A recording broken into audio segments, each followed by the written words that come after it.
why do this or why do that? Why dress like this or dress like that? Why do women have to cover in a certain way and men don't have to cover in the same way? Let's understand the fundamental issue here. The real problem is, who are you going to follow? Are you going to follow the creator of everything, or are you going to follow created beings and their subjective opinions and ideas, which are ever changing? One of the underlying philosophical ideas is of equality from a sort of liberal sense of the word, and equal opportunities and equal outcome for both men and women.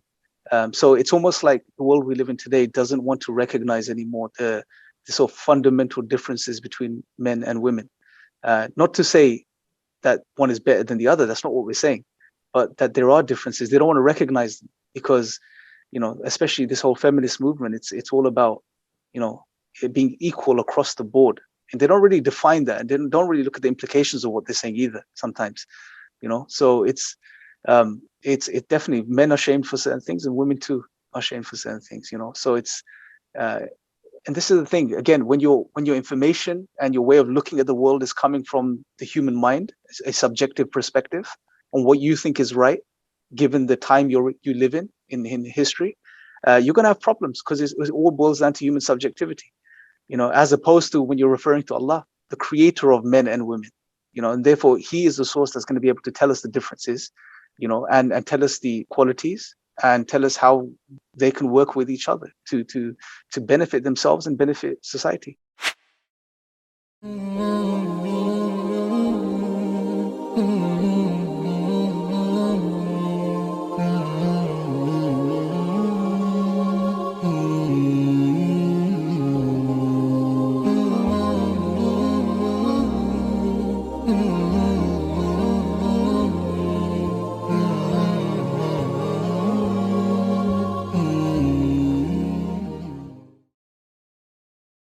First and foremost, the Prophet ﷺ, he said that basically when a group of companions came to him and asked, we're dealing with these horrible doubts, these doubts that if we believe them, they would lead to kufr, horrible doubts. And the Prophet ﷺ, he looked at him, he said that this is good news. This is good news. And obviously it sounds oxymoronic. How is, big doubts in faith good news? And the Prophet ﷺ, he said it's a sign of high Imaan. And think about it. If you have catastrophic, life-changing doubts about your religion, it can't be anything other than a sign that you have high faith, because you don't wake up in the morning and become worried that unicorns don't exist because you never believed in unicorns in the first place. So the fact that these doubts are worrying you is a sign that you have high Iman, that you actually believe in Islam.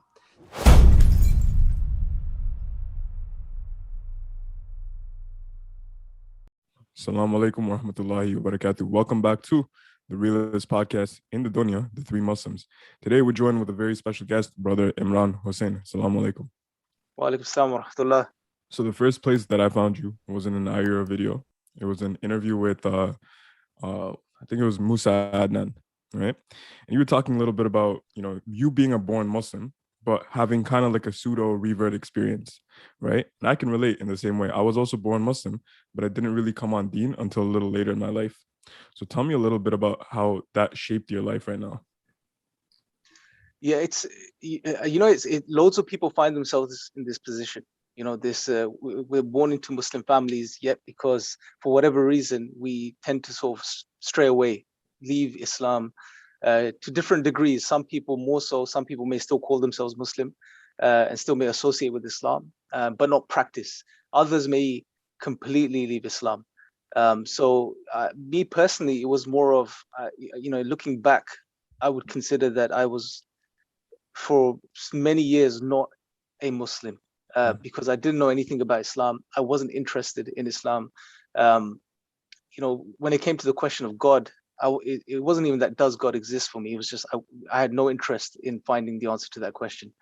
You can say that I was living like any other sort of secular atheist at that point, busy with life, trying to do whatever everyone else is doing, trying to hit those goals that everyone has these days as far as worldly goals are concerned.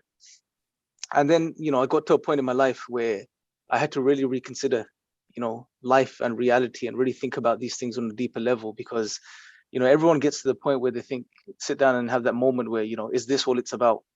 Just this material progress, having as much of the world as you can. So I got to that point, and then just went on this search, which alhamdulillah led me back to Islam. Mm-hmm. So looking back, what was one of the most important things, if you had to pick one, that helped you get that belief in Allah back? One thing, so for me personally, it was never a sort of rational inquiry. So it wasn't that, okay, what's the proofs for God? Let me weigh them out and then decide whether God exists or not. For me, instead, it was more to do with meaning, the meaning and purpose of life. Because the way it happened for me was, I got to maybe my sort of mid-teens, and I was like, okay, what's it all about? What's life all about? Why am I here?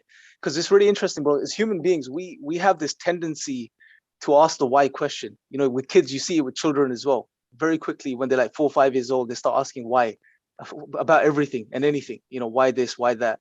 So we have this tendency, if it's a gift that we have such developed rational faculties. But what happens is that why question at some point in everyone's life turns in on oneself. So you start to ask at some point, why do I exist? Why am I here? Why all this? Why experience this life? What's it all about? So when I got to that point, I had to find an answer, because that question, bro, it's very troubling to the human being. When you really start considering what the purpose of your existence is, you can't really focus on anything else. Everything else loses its flavor, it loses its color. All of the things that you were enjoying 2 days ago, partying with friends, going out, going to work, whatever else we do, it just loses meaning. Everything loses meaning until you find the answers to that fundamental question. So it wasn't by choice. I had to find the answer. So I started looking in different places, and then what really did it for me was when I came back to looking into the Quran and looking into Islam. What I noticed was that Islam provides a comprehensive picture in regards to life and what it's all about, and why we're here, why we exist, where we're going, and all of these answers are there. And you would find answers in different philosophies and worldviews and ideologies. You may find some answers here and there, but one thing you notice, the more you look into these ideologies, there's no sort of synergy between them. One thing will make sense and another thing will contradict it, or something else may contradict that. But Islam comprehensively addresses all aspects of life, and it sort of puts all the pieces of the puzzle together. So for me, that was what really did it. That sort of practical aspect of Islam, where it actually does answer all of the questions. It has structure. Mm-hmm. It has structure. And that's something I noticed too, man, is I was into like the New Age stuff. Then I got into Christianity, and they had pieces of it, but they lacked the structure. It lacked what you said, like bringing everything together for the complete picture, like Islam did. So alhamdulillah, bro. Yeah, alhamdulillah. And that's what a lot of people, like, because we work with a lot of revert brothers and sisters in the UK as well. And one thing you notice, for many of them, it's not really about, oh, look, I came across a rational argument for God's existence. It's deeper than that. It makes sense. It fits, all the pieces fit together. It's comprehensive. Like you said, the structure, subhanAllah. So yeah, that was what it was, bro. It was just, it answered those questions. Okay. So that being said, mashallah, yeah. That being said, any brother or sister right now watching that's kind of suffering because they're identifying with an ism, whether it be feminism or liberalism or whatever, what advice would you have to them to kind of decathect from that? I would tell them to see, the thing is, a lot of people today, especially the youth, they ascribe to or identify themselves with different ideologies without actually really looking into those ideologies and what the implications are. Do they make sense? Are they coherent? And they don't do that. So if they were to sit out, so that's what the first thing I'll do is recommend them to really look into whatever they're ascribing to and really study it. Like, does it make sense? Is it comprehensive? Are there any contradictions, internal contradictions? And when you start doing that, you start to realize very quickly that, okay, all of these views, they may make sense on a level, but on another level, when you scratch below the surface, it just all falls apart. It all falls apart. Like take liberalism, for example. It's appealing from one perspective, especially to the youth, because when you're young, it makes sense. You can do what you want, enjoy yourself, as long as you don't harm someone else. But if you get older, as you get older and you become, you become 60, 70 years old, well, then it's not appealing anymore because it doesn't make sense for that generation. And then you run into the problem of loneliness, which is rampant, especially in the West, especially in the UK. It's one of the biggest killers. So, any of these ideologies, you look into them, you start to notice that there's flaws on some level. And you also notice that they're geared or set up to meet a specific objective, which may not be putting you first, but maybe putting a particular system or a way of looking at things first. And you're just sold this idea because it allows you to be a cog in the system in a way. And as long as you're sort of ignorant of the details, it's all good. You could be used. But as soon as you look into these things further and really study them, then things become clear. So that's where I get people to start really look into these ideologies that you're ascribing to. Do they fulfill you? If they do, on what level do they fulfill you? Will they continue to fulfill you in the next 10 years, 20 years time? And do they make sense to you deep down inside, as a human being? And when you inquire about these things, become clear. Yeah, you know what it is too? I think it has to do with the society and the environment and the people that they're around. And it is more so like they didn't choose it. It's just something that was around them and they accepted it because everyone else was doing it. Yeah. It's big. That's big. That social proofing aspect of it is massive. Most people, they're sheep. We follow. We don't stop and think, okay, is this the right thing? But if you start doing that, especially, as Muslims, we're encouraged to be people that think and reflect and inquire about things. If you start to do that, things become clear. 100%. Sure. Bro, before we go a little deeper, I got a personal question. So we started this podcast 6 months ago, and there were a couple times where I realized that reinforcing and just having times where I'm reflecting, our main intention with the podcast was very important. That relates back to this video that I saw you. You were talking about how there was a period in your life where you were getting a little too caught up with the numbers, right? And there were phases that I could relate to that too. So do you want to go into that? What happened with the whole Dawah thing? Was it even related to Dawah or just YouTube in general? It's both, bro, to be very honest, because the Dawah, if you think about the Dawah, it's always public facing. Whether it's you're speaking to one person inside a house, or whether you're on YouTube, you're always public facing to a degree. So your intention is always going to be at risk. And intention, as we know, is one of the most difficult things to get right. It's not easy. And especially when you're public facing, it becomes even more difficult. And the ego, we live in times where the ego is really put on a pedestal. It's all about the self, and when we talk about the self, we're not talking about our true essence as human beings, the soul, what Allah breathed into us. When we talk about the self in today's world, it's referring to that self-identity, the ego that's developed within our minds through life experiences and our association with things. So, it's very easy to fall into this trap, and especially with YouTube, bro, it's very difficult. So I went through that phase as well, where it's subtle. It happens slowly over time. You start to look at the numbers, and you start to look at the subscribers, and you start to then think about these things, and then over time it's almost like you start justifying it to yourself. Oh, it's good to have numbers, it's good to have viewers, it's good to have subscribers, because you're getting the message out to more people. So you start justifying it to yourself like that. And as human beings, we have this tendency. We can be very self-deceptive, and we can convince ourselves of sort of really absurd things sometimes. So, and that's how it happened with me. And then over time, before you know it, your intentions all over the place, and you're running on empty. Because especially when you do things in the deen, and you want to do something for Islam, it has even a bigger impact, because when you're not being sincere and you're not doing it for the right reasons, you're not going to have that energy. You're not going to have that strength to carry on. And the only thing that feeds you at a point then is the number of viewers. And then when you don't have enough views on a certain video, you get depressed, you get sad, you get upset. You start questioning your own existence to a degree, right? So it's dangerous. It's very dangerous. It's a tool, it's a tool. It's like a knife. You can use a knife to cut bread, or you can use it to kill someone.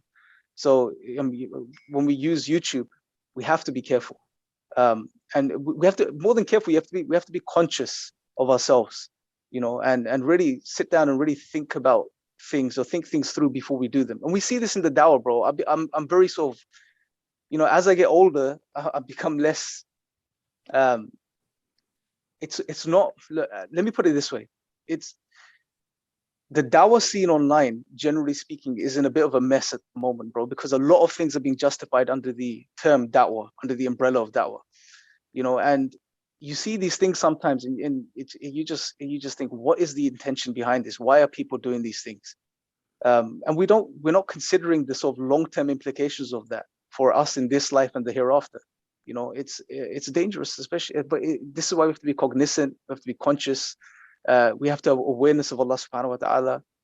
We should be present. We should be, really take a moment before we do anything and ask ourselves, okay, why am I doing this? Is this really beneficial for the da'wah? Is it already being done? If someone else is doing it, then do I need to do it? And if I'm still doing it, then what's my thinking behind that? And just spend a bit of time thinking about these things. Be a bit more organized with your thought process, and then inshallah these things will help in the long run. But I did struggle from that a lot, and I know loads of people in the dawah, especially these days, are struggling from this, and it has more than one reason. The other reason is, sincerity. If you think about the concept of sincerity, for me, one of the most fundamental things that's going to determine how close you get to being sincere is your relationship with Allah. You can't be sincere towards someone you don't know, or that you have, you're close to. It's very difficult. So the more you know Allah, the closer you are to Him, the more you recognize your relationship with Allah, where you stand in the grand scheme of things, that you are His slave, He is your creator, that we come from nothing and we're going to return to nothing. It really sort of debases the ego from that perspective, and it really helps with sincerity as well, inshallah. But so yeah, as long as we're conscious, we have to use these tools, but we have to be careful at the same time. So yeah, that's all my thoughts on that. Do you think that lack of conscious or being in the present moment is a big contributing factor to the attachment to social media validation that we talked about? Yeah, absolutely, bro. All aspects of life. We're not present, and this Islam teaches us this. We hear this from sort of new age spiritualists today, be present in the moment, don't lose yourself in the past, don't lose yourself in the future.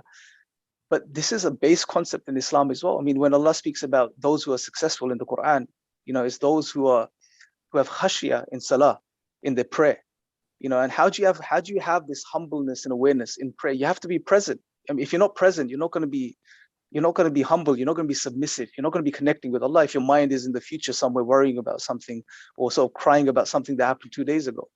So being present is key, and it's the root to a lot of problems that we face, and a lot of haphazard things that we do in our life sometimes, that we don't stop and just really stop and think, and sometimes not even think, just be aware of your current situation, what's going on, where am I right now internally, where's my heart? So if we just to do this, I think it will really help. It makes me think to certain situations in my life where when I'm not present, things will happen, right? Like, let's say I get injured. I do MMA, so I get injured. I get a groin injury. And in my mind, I'm like, oh man, like this is gonna stop me from training. I gotta take X amount of time off. I gotta do all this stuff. But it's like all that's really happening. Let me just make sure I got this good here. But all that's really happening is the intention. Since the intention wasn't there, then Allah is like, okay, well, let me humble you. Let me bring you back.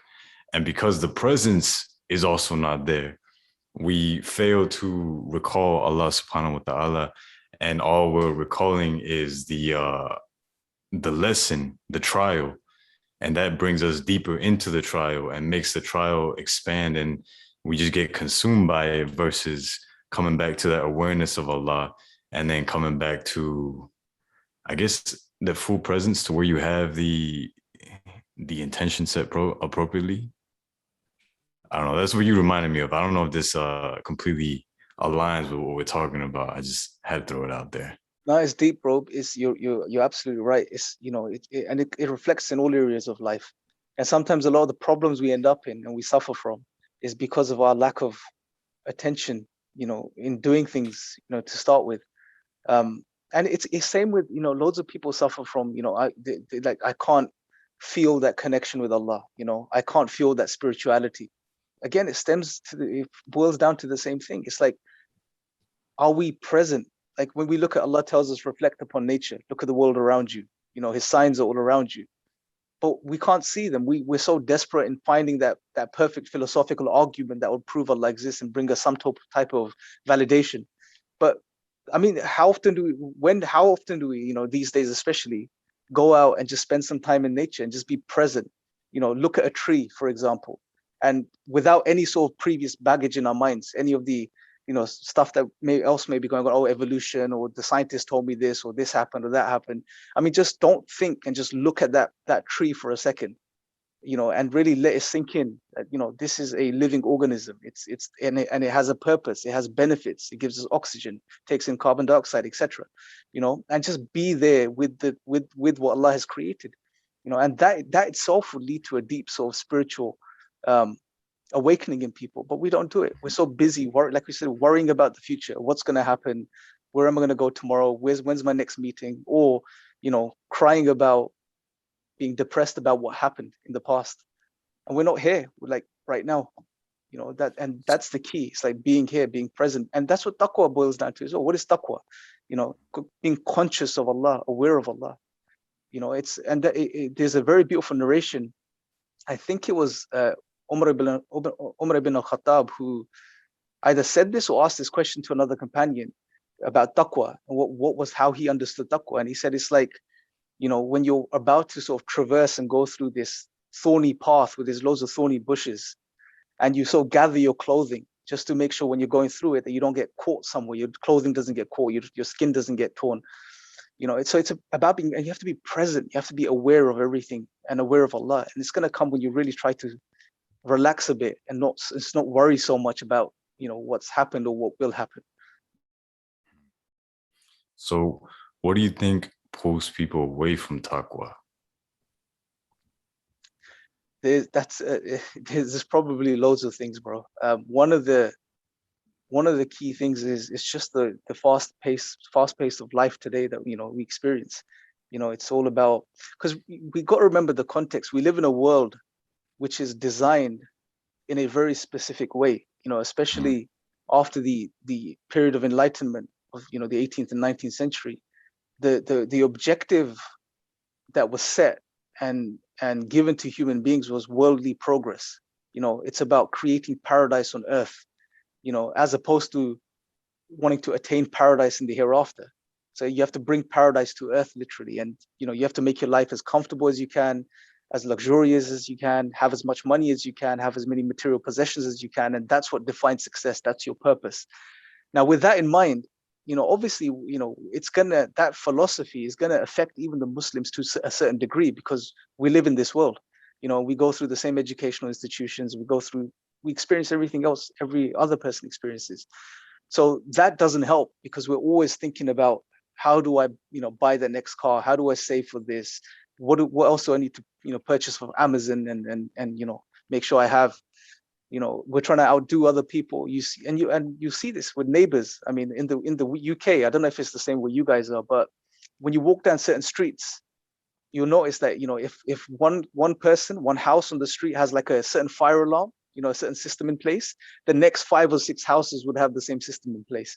And then you'll find a house that has lots like solar panels on the roofs, and then the next 5 or 6 houses would have solar panels on the roof. So we're always trying to outdo each other, compete with each other. And this creates a lot of worry and stress, and it takes a lot of focus. It draws your attention away from what's important, which is knowing your creator, worshiping him, being present, being aware of Allah subhanahu wa ta'ala, trying to do what's good as opposed to what's bad. And there's a lot of distractions in the world that we live. It's full of distractions, and it's very hard. And that's why, mashallah, what you guys are doing on these podcasts, reaching out to the youth and really trying to sort of help them out, with their journey in Islam and through their lives is very powerful, bro. And people need to be aware of these things, man. It's sad when you see it. You see someone that's memorized the entire Quran, for example, and I've come across people like this, and they've memorized the entire Quran, yet their faith is on edge. They're like, I don't know if I believe anymore. SubhanAllah, I mean, it's and why is it happening? It's happening because of all these reasons. We're not really paying attention. We're not focusing on the basics. We're not understanding what Allah is saying in the Quran. Quran, I mean, we don't read it. We don't spend time with the Quran. It's sad. It's a shock. These are the words of Allah. This is what we believe. This is revelation from God, which is preserved. Well, why aren't we then spending time with it? It's the best self-help book that's available on the face of this earth, that ever will be. Yet we rather read self-help books written by certain gurus and certain people, other human beings who are as limited as us and may experience the same problems as us, but we don't take the time to read the book of Allah. So I mean, we're shooting ourselves in the foot in some ways. In some ways, it's the environment, the world that we live in, which distracts us. And there's many other factors, many other factors, subhanAllah. That leads me to the next question, where it's like, all right, let's say someone isn't involved in the fast-paced lifestyle, like the gentleman that you just mentioned, where he's learning the entire Quran, but then he's getting to the point where he's over here dwindling in his Iman. Is it Imam or no? It's Iman. It's Iman. Yeah, my bad. I'm still learning, bro. I'm still reading. May Allah bless you, bro. Mashallah. Yeah, inshallah. But yeah. So this person, he's learning the Quran. He doesn't have the fast-paced lifestyle, but yet his taqwa is dwindling. His Iman is dwindling. Like, what then? What would you say is his issue? Do you think it's something to do with the spirituality part, where he's getting so much into obviously recalling the Quran is amazing, but he's getting so much into the rational logistic side that they're failing to get that spiritual side, that spiritual connection? It's yeah. So I think one of the issues is that we have this tradition, especially in certain parts of the world. Like, for example, I can speak for Pakistan and this Asian subcontinent mainly, where you would learn the Quran, you may memorize the entire Quran, but there won't be any emphasis on understanding what the Quran is saying. What is Allah saying? What's the message? Because the Quran is guidance. Allah says, Hudan linnas, it's guidance for mankind. Well, if it's guidance, then guidance needs to be understood.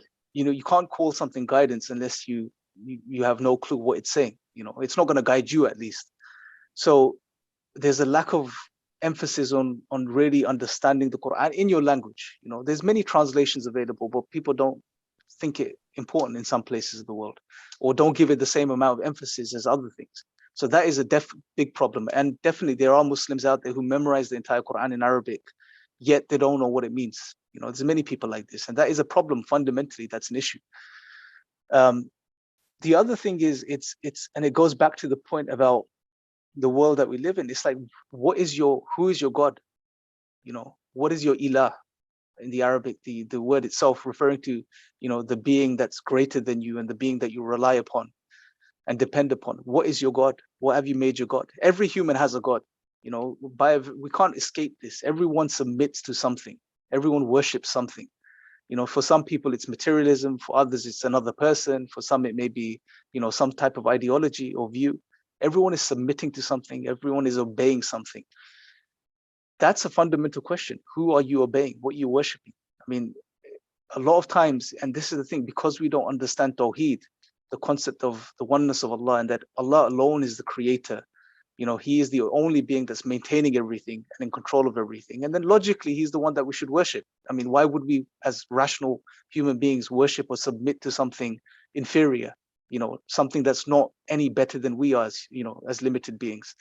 We should worship Allah alone. But because we don't understand this, we end up taking other beings, as objects of worship. And sometimes not even knowing that we're doing that, or not being aware of that. And that causes a lot of problems. And sometimes it also, to add to this, it's also sins, desires. You know, some people, Allah says in the Quran, have you not seen the one that's taken his own desires as Lord, as a God? You know, and it's a powerful ayah if you think about it. It's a powerful verse because, you know, sometimes some people would take themselves as Lord. You know, I mean, typical example, and this is probably a bit of a stereotype, but you will get some atheists who would say, you know, I don't worship anything, I don't follow anyone, I do what I want to do. You know, well, you're the clue is in what you've just said. You're submitting to yourself, your base desires, you know, what the voice from inside, you know, so you're not in any better position than someone that's worshiping a stone or a statue or an idol. So, you know, it's about really understanding that Allah is the only being worthy of worship. He's the only creator, the only maintainer, and submitting to him, you know, and we have to, as human beings, take that first step. You know, Allah is free of need, as he says. He doesn't need us. You know, he doesn't need our worship. He doesn't need us to praise him or glorify him. He's completely independent of these things. We are in need of him as human beings, you know. And when we realize this, you know, that, you know, it's like, I always give the example, you know, if you have a car and you buy a car that's designed to run on petrol, right? So you drive it around, it's a really nice car. And as soon as you run out of petrol, you have this sort of genius idea. You think, you know what, I'm not going to put petrol in the tank. I'm going to go home. I'm going to get a bottle of water. I'm going to put water in the tank. I mean, what's going to happen? The car's going to break down, you know? So as human beings, we're designed to run off something, you know? Physically, we have certain things that we need to run off, like food, water, etc. But spiritually, we also have needs and requirements, and we have this something that we have to run off, and that is Allah, worshiping Allah. That's what we were created to do. So if we don't do this, we're gonna have problems. We're gonna have issues, you know. And if we don't focus on the basics and really understand who Allah is, why we were created, all of these things, we're gonna have problems in our iman. Especially if we're submitting to other things, we're fulfilling our desires, we're engaging in sins. All of these things are going to sort of dampen and cover the heart. So you're not going to be able to connect. And when you're not connected, you know, or you don't, your heart's covered and you don't have that spiritual connection, well, of course you're going to have doubts coming into your mind and problems and issues and questions, you know. So yeah, I guess those are a few reasons why you may find someone that may have memorized the Quran entirely, but still yet suffer from low iman, or may end up in a position where they're just not sure anymore, don't know what to do, what to believe. MashaAllah, MashaAllah. So are you married right now or married with kids? Married with kids. Married with kids, man. Married with kids man, right now, yeah. Man. May Allah bless your family. So tell me something about, you know, a couple lessons that you learned from being a father and a husband. That's a really good question. No one's asked me that question before, subhanAllah. Bro, I only asked that because a lot of viewers, along with me, like a couple of years ago, I would look at you and be like, okay, you look like you're like 23, 24. No, I'm 33, bro. Alhamdulillah. I'm 33 years old, man. Alhamdulillah. It may just be the camera. It's good. Maybe this contrast. No, that's a good camera, bro. Keep that around. So when you're like 90, you look like you're 60. Inshallah, bro. Alhamdulillah. Good advice, man. So what I've learned from marriage and fatherhood, patience is one of the biggest lessons you learn, you know, especially with kids, man. You know, children can be really testing. So just to have patience, you know, and also responsibility, bro. You know, so responsibility is a big thing, you know, just to be responsible for someone other than yourself is massive, you know. And again, responsibility is one of those things that we don't really want to take these days. You know, that's why you see people don't want to get married. You know, they don't want to be responsible for the community, etc. Responsibility is massive. That's one of the biggest things. Two things I've learned: patience and responsibility. MashaAllah. How long have you been married now? Probably, I think close to, and I'm terrible with dates, bro. So that's why I'm having to think about this. Maybe I think it's been over 7 years now, 7, 8 years. Jeez, your wife watching this right now, probably like, Imran, man, come on.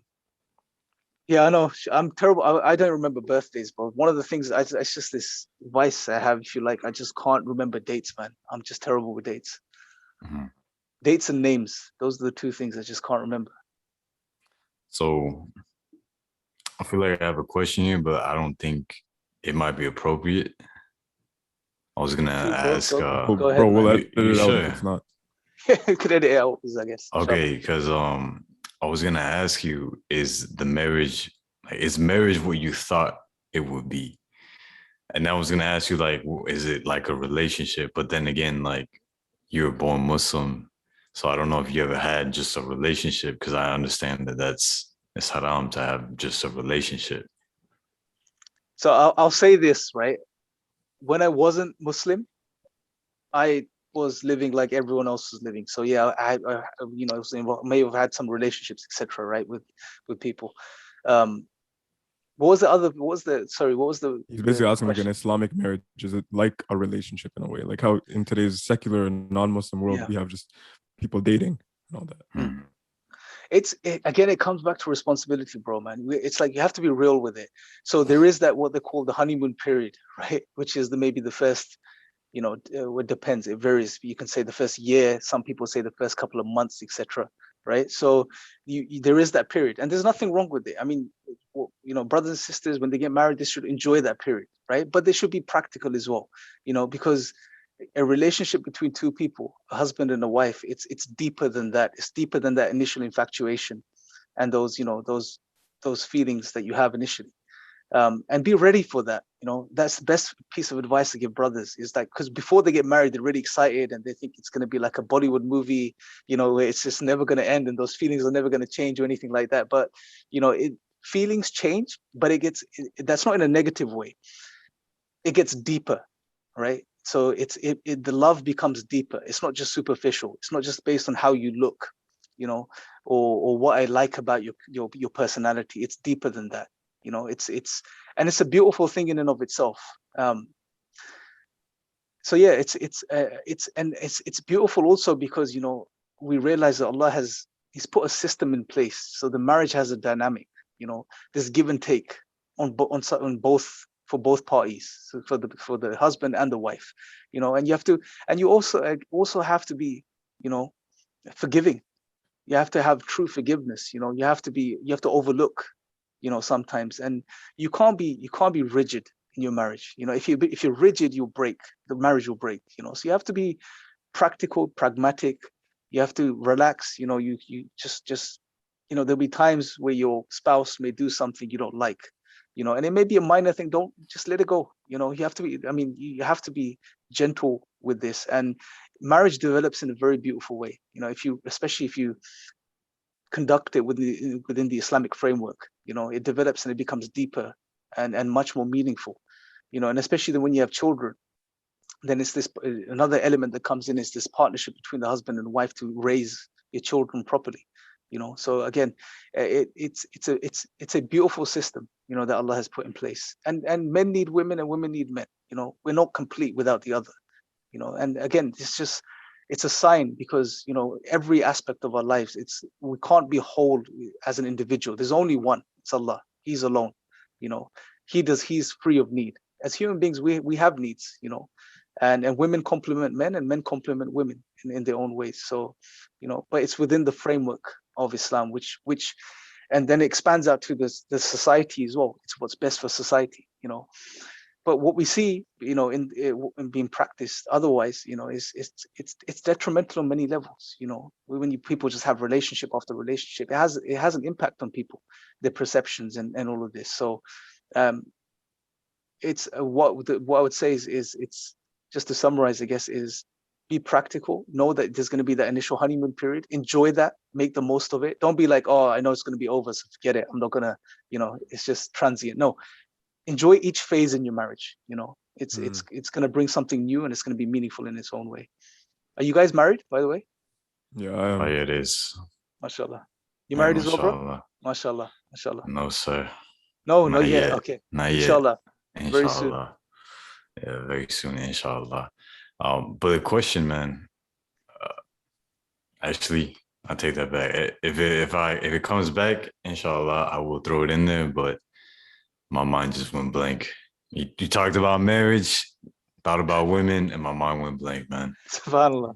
May Allah make it easy for you, bro. May Allah make it so you're married very soon, inshallah. Amen. Aden, with that being said, let's imagine someone like Anghel, most brothers today, they want to get married, right? But we live in a society where it could be because of the way culture is, it could be the way parents are, that haram is becoming very easy and at our fingertips, and Mm. halal is becoming very difficult. So what are some of the factors that you think are leading it to the way it is right now? I think the Muslim community is to blame to an extent. It's that we don't have the infrastructures in place to make it easy for brothers and sisters, right? Just and that could be as easy as a mosque. You know, they have a little project in place where, you know, if a brother wants to get married, they can go and speak to the imam, and then, you know, there's a system in place where that could be set up. It can happen, inshallah. And then obviously, again, I can't speak for every community, but if you're speaking about the Asian community specifically, man, there's issues, bro. Like, we have this, like, the parents make it difficult. You know, the brother wants to get married, you know, he's 20 years old, 22 years old, maybe younger, you know, he's hormonal. Obviously we're human, you got hormones, they're raging, you know, make it easy for them. Yeah. So just, if he wants to get married, but no, it's like, you know, you got to finish your education, you got to get a good job, you got to get a place. And when all of these things are in place, then come back to me and we think about it. You know, or come back to me and I'll get you married to my friend's daughter, who's, you know, who I've promised him already you're gonna get married to. So there's so many issues. Like, I mean, parents need to make it easy for the kids. Yeah.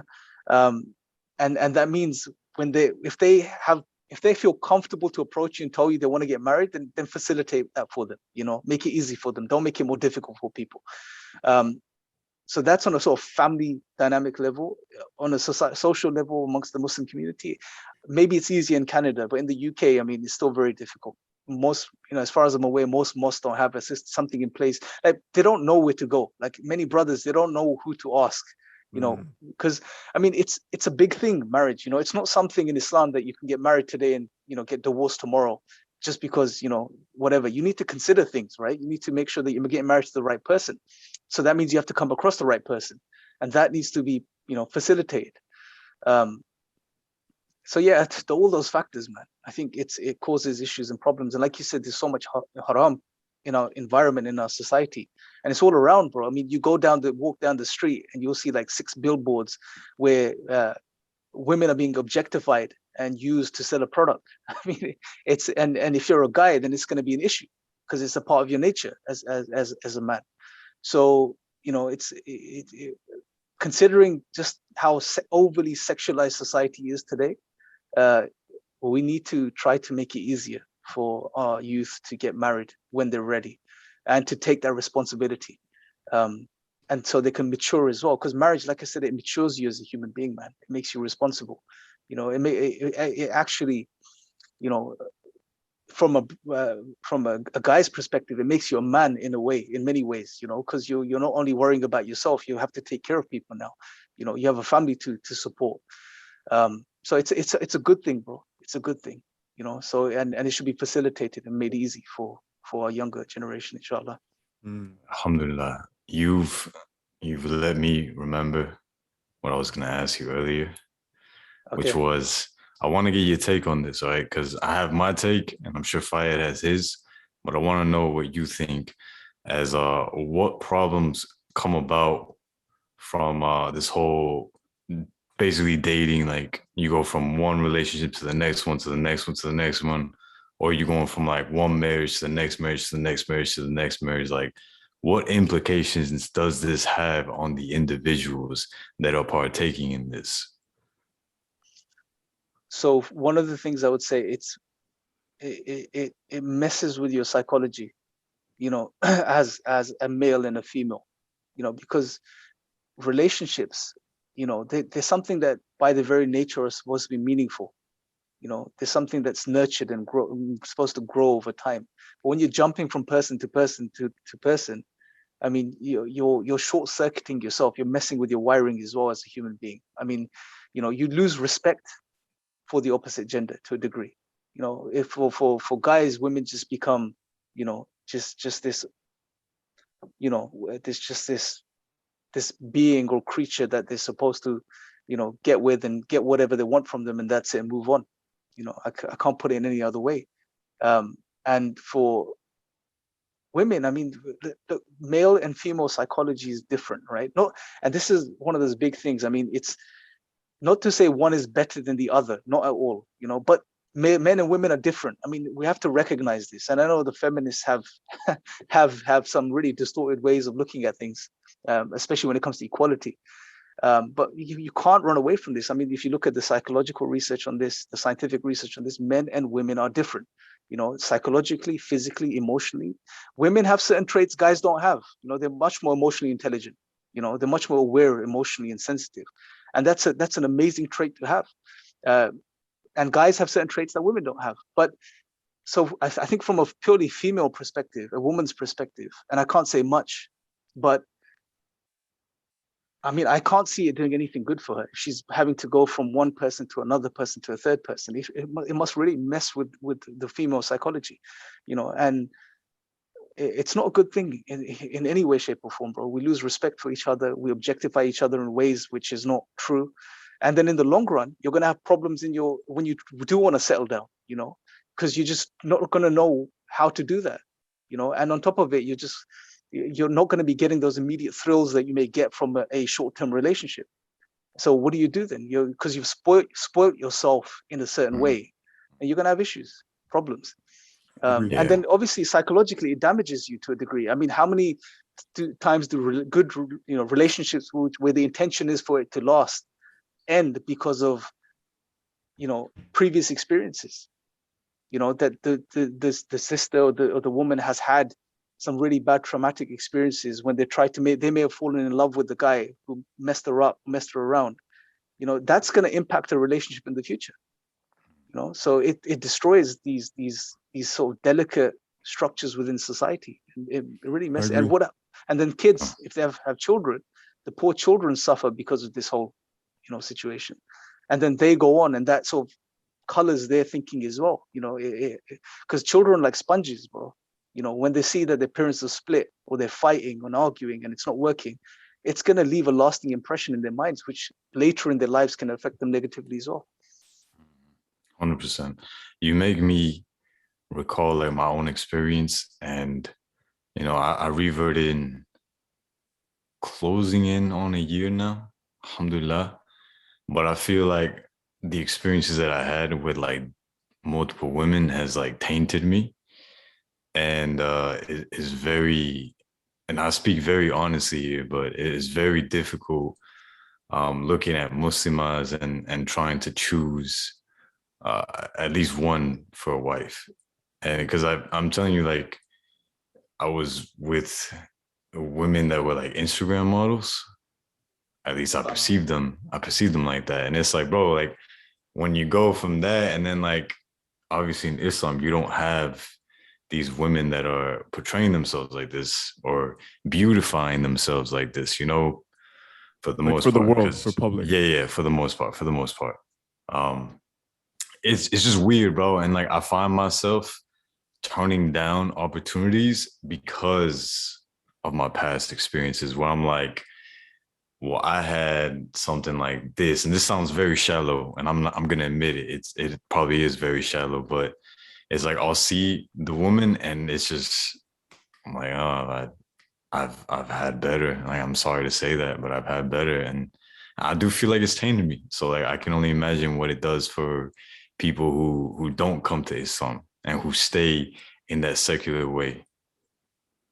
Yeah, man, it's big. I mean, we're human at the end of the day, innit? So it's gonna have, you know, it's gonna have these implications. And loads of brothers, bro. Like, I mean, even non-practicing Muslims, when they start practicing again and they want to get married, they have similar issues. I mean, it's and the only thing there's a couple of things you can do in such a situation, and it's difficult. I mean, it's easy to say, but I mean, psychologically and emotionally, it's very difficult. Is one of the things is to just give yourself the bigger picture, which is, you know, I need to be with someone who has a good character and has a good heart, you know. And I know it's easy to say because, you know, they have to, and Islam encourages this. The person you're going to get married to has to be physically attractive to you as well. I mean, that's a part of it as well. So may Allah make it easy, bro. May Allah give you that balance, inshallah, and give you the right partner, inshallah, very soon. Yeah, I mean, I wanted to touch on one thing you said earlier. Yes, men and women are different, but Allah made them different, right? It's beautiful. It doesn't have to be a competition that, you know, men are better in, you know, everything, women are better in everything. Men are better in some areas, women are better in some areas. And there's a reason, why that is the way it is, right? That being said, though, you mentioned that uh, being in these relationships, just going from relationship to relationship, it does take a toll on your psychology, right? Do you think it affects one sex more than the other? And I only ask that because in Islam, Allah allows, men to be polygynous. There's a certain different amount of criteria, but that ability is still there.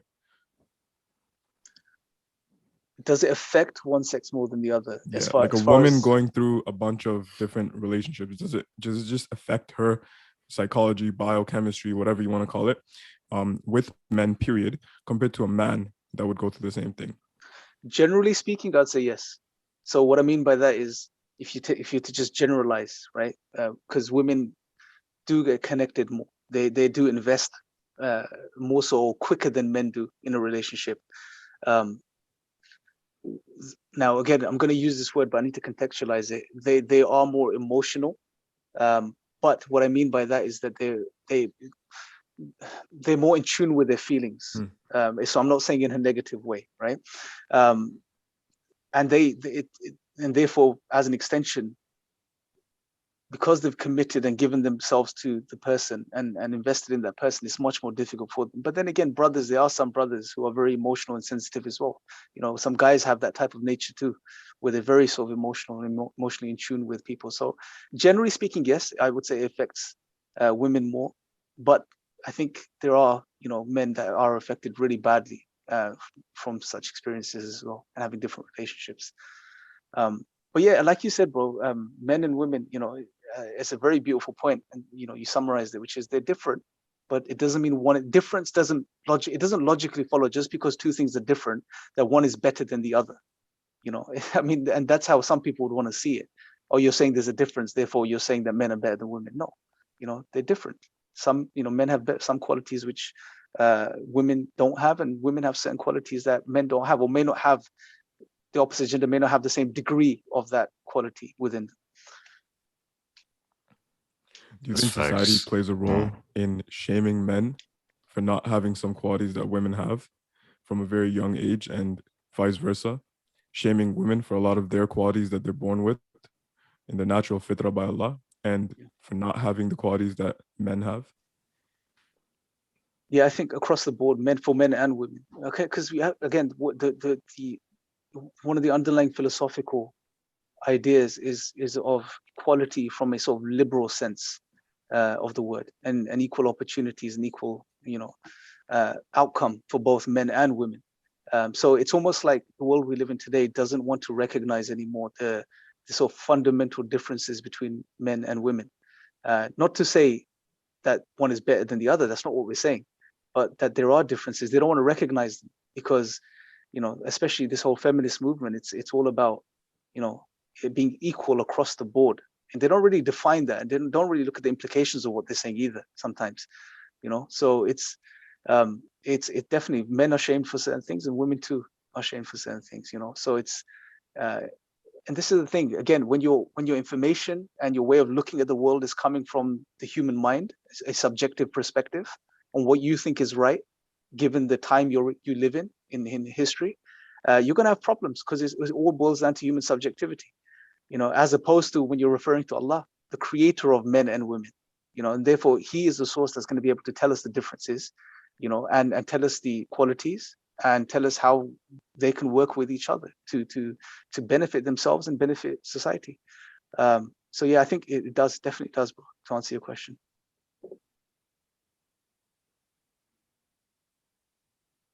Alhamdulillah, bro. I just paused because I thought Anha had a question. No, good. All right. Good. Let's say you're in a scenario, you have a son, and you have this idea in your mind, being a practicing Muslim, that you want to be unashamed in the fact that you want your son to grow up to be a man, and not in any way. There's no definition of a man. There's no one definition. I don't want to say this is what a man is. If you have to act like a man, then you're not a man. What I'm saying is, you want him to be a man. Society's telling him if he doesn't want to be like that, it's okay. Matter of fact, they're encouraging that. How do you keep that in your mind? How do you keep that in check in your household? How do have that conscious intention that, you know, you want to guide him to be a proper man by the Quran and Sunnah, but society's out here, you know, kind of pulling him to the seams at times to the other direction. I think, like you said, there's no sort of clear definition. What does it mean to be a man, right? There's some notions that we have, right, which are so very intuitive, and may have been are represented even within society, or used to be.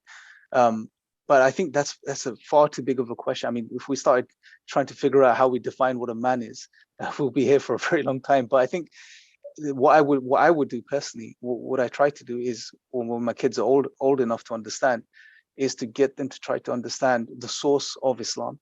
Like, who is Islam from? Okay, it's from Allah. Okay, so what does that mean now? It's from the all-knowing creator. Therefore, logically, what God says is true, right? It necessarily follows. If it comes from Allah, then it must be true. So try to live your lives according to the Quran, for my daughter and my son, right? So, and if they both do that, then I think,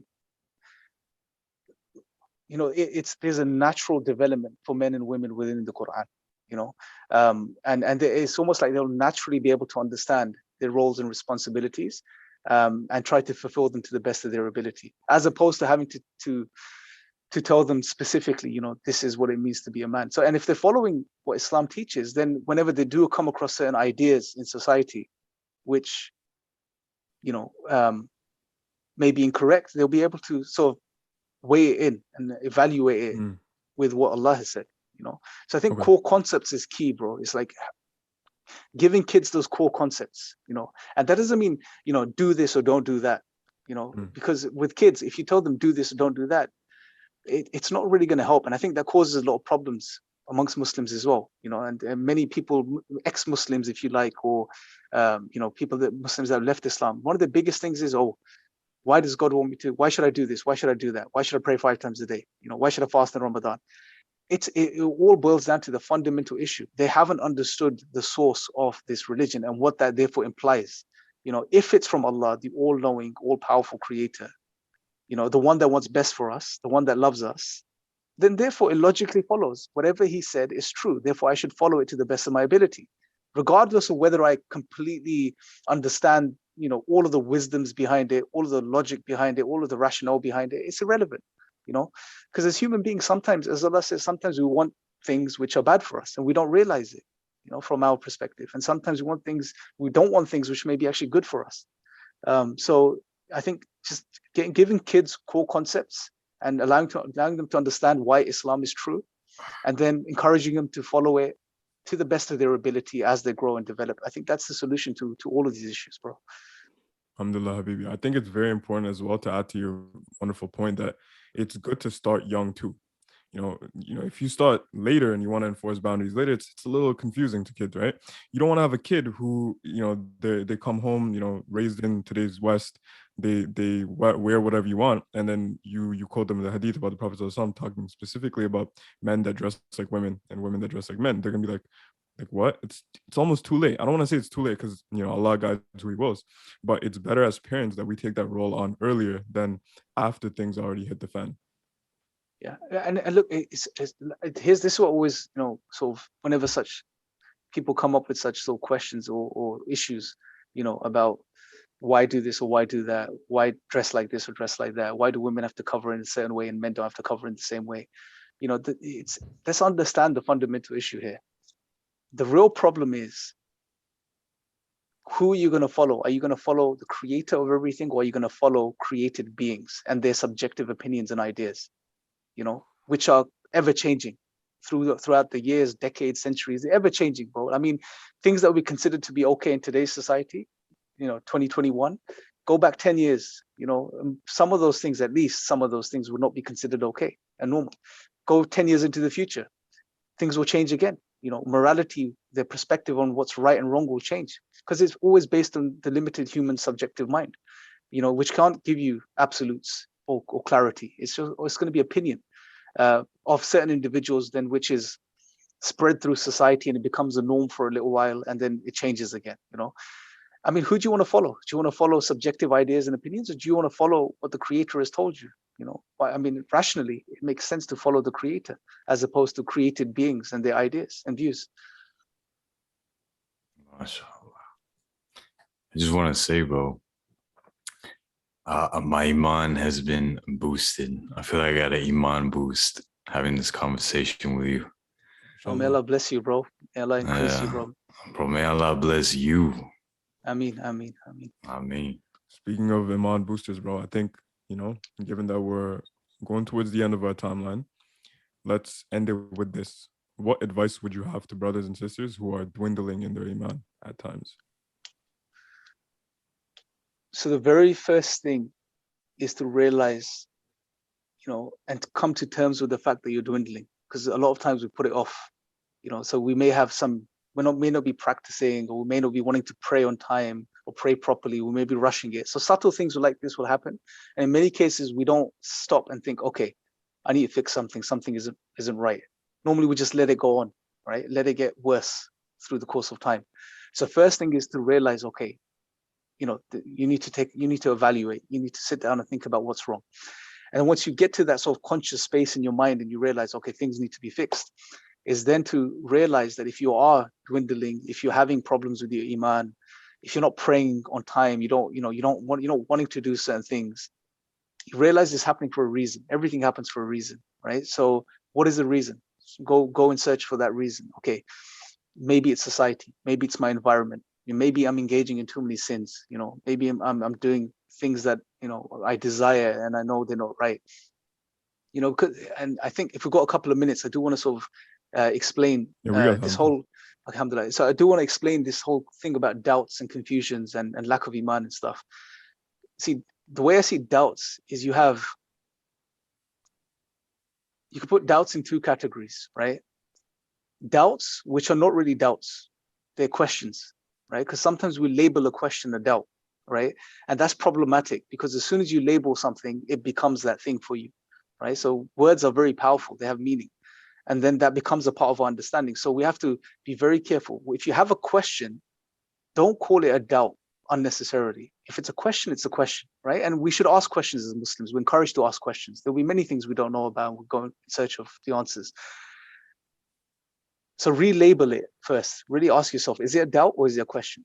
Now, if you genuinely are having doubts and issues and your Iman's lacking, is you have to realize a lot of times doubts stem from two main things. One is that we are not studying our religion. We're not really looking into things and inquiring about things and studying, increasing our knowledge. And the second thing is that we're engaging in things, in fulfilling our desires, which are not, we shouldn't be doing, right? So we're engaging in sins.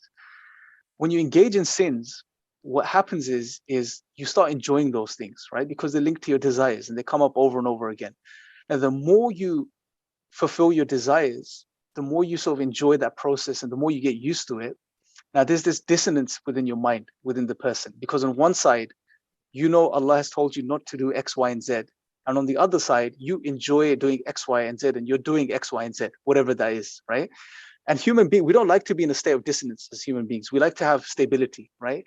Now, when there's this tension within your mind, Allah's told me to do this, but I'm doing this and I'm enjoying this, that's going to cause this very sort of agitated state within you. You're not going to be comfortable. So in that scenario, you're going to end up doing one or two things. You're either going to stop doing the sins or try to stop doing those sins and bring yourself back to the correct way, or you're going to turn away from Islam and carry on with your sins, right?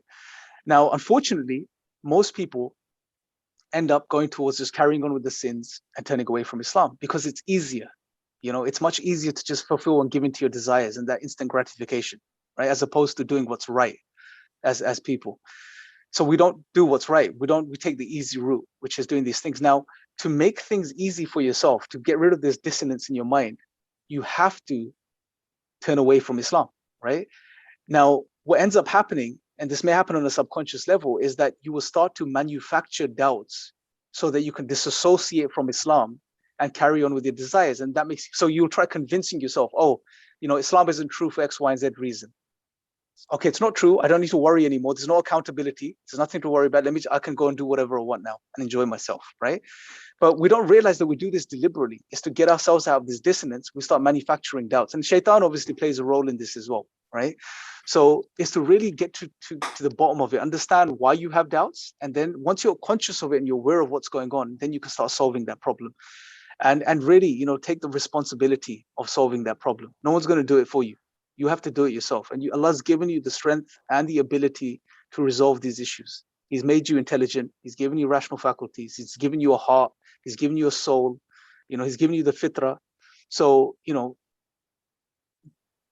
be responsible and face the challenge of solving your issues, you know. And those are two things we run away from. We don't want to be responsible, and we don't want to do things that are difficult in today's world. You know, we just want things to be easy, you know, and we always do what's easy, even if it's wrong, you know. So, and being a Muslim, you know, especially being a Muslim, we have to realize that we're moral beings, we're rational beings, and it's therefore a responsibility upon us to do what's right, even if it's difficult, even if it's hard, you know, even if it takes effort. And just to do that, and then you'll realize when you do that, that's when you'll truly be happy.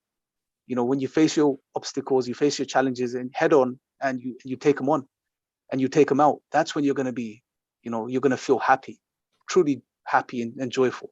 Not when you give into your desires and you give into what's easy, you know, and do what's wrong. You're just going to be in this sort of perpetual downward spiral and just be depressed and sad and you know, it's not going to end somewhere good.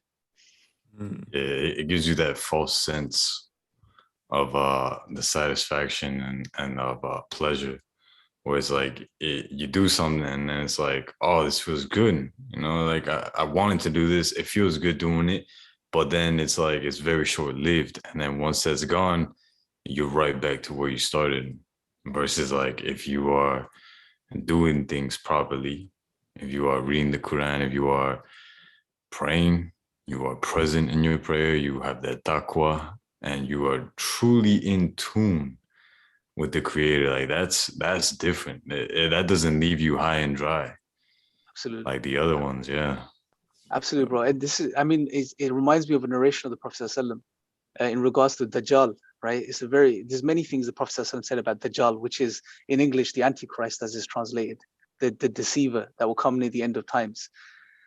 He in one of the narrations, the Prophet mentioned that Dajjal would have a heaven and a hell, a Jannah and a Jahannam with him, right?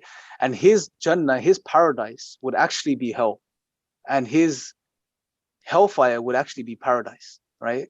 Now, I mean, it's really interesting. From one way, we live in times where what's right and what's good is very difficult, right? It's almost like hell, literally, like it's like, you know, hellfire itself. It's so difficult, you know, doing what's right. And it's so easy to do what's wrong. You know, it's so easy to indulge in things which are wrong. You know, so it's about we have to be conscious that we live in times where, you know, it's all flipped. You know, appearances are not the same as reality. And if we keep engaging the things that are easy, that give you that quick, you know, instant gratification, in the long run, you're just going to be depressed and you're going to be empty as a person, you know, because you're not living up to your potential. And if you do what's right, as difficult as it is, as much as it may seem like hell, you know, you're going to, at the end of it, you're going to feel good. You know, you're going to actually feel proud of yourself for doing the right things. Man, 100%, bro, 100%. See, we have a Patreon, and you know, our beginning tiers are just, they get our exclusive content early, you know, exclusive videos and our podcast early. But we have some tiers where we involve like coaching with us, the consultation calls, and a lot of the consultation calls we do get from our patrons. Believe it or not, bro, the things we tell them that are in line with the Quran and Sunnah to the best of our abilities, it already naturally resonates with their fitrah. Like once we tell them, they're like, oh, you know what, I had a feeling. You know, like I just needed that reassurance. And it's like when you say something that it just hits their soul, it just, for some reason, they always know like that was the issue anyway, but they couldn't put two and two together. Maybe they were clouded by this thing. Maybe their lens was like hazy. Maybe they were focusing on the wrong things. So it just reinforces the fact that yes, there is one objective truth, one objective reality, one instruction manual sent from the Creator, and we should do what we can to the best of our abilities to follow that. Absolutely, bro. It's like you said, it's the fitrah. Like, you know, Allah says in the Quran that He, you know, in Surah Shams, He says that, you know, after He created the soul, He inspired the soul with an understanding of right and wrong. So it's innate, you know, this compass that we have within us. But the world we live in today is trying to sort of break that compass, so people lose that internal sense of right and wrong. And therefore, it's easier for them to engage in things which are wrong without feeling any guilt or any internal sort of marker or check that will inform them that what they've done is wrong. So the fitrah is always there, bro. It's a part of our nature, you know. So And like you said, when you told them what Allah tells them in the Quran, the Quran is in line with human nature. It's in line with the fitrah, so it's just a case of, doing what's right and having the courage to do that, and the strength to do that. MashaAllah. Guys, I just want to do a quick plug right now. If you want to go deeper into the concept of losing your Iman, there's a wonderful khutbah that I watched by Noman Ali Khan. It's called How We Lose Our Iman, right? It was posted about 5 years ago, has like just under 2 million views. So, you got the right video.